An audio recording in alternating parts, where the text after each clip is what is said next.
If you come across a payment revision needed notification on Amazon, it typically indicates a complication either with your designated payment method or your order. So this issue may arise if your credit or debit card is no longer valid or has expired.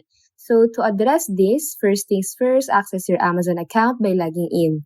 Then navigate to the account and list section on the Amazon homepage.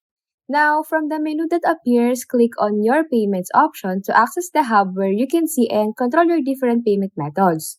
Now, here you can easily view and adjust your payment preference as needed. So once you're on the Your Payments page, click on the Add Payment Method, then choose the Add a Credit or Debit Card option, and then you may need to enter the required information including your card number, name on card, expiration date, and security code.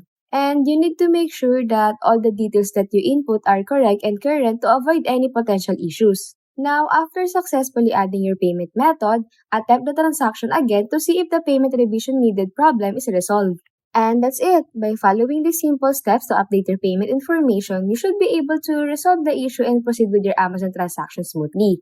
Now, if you found this video helpful, don't forget to hit that like button, drop a comment, share this content, and subscribe for more guides and tips.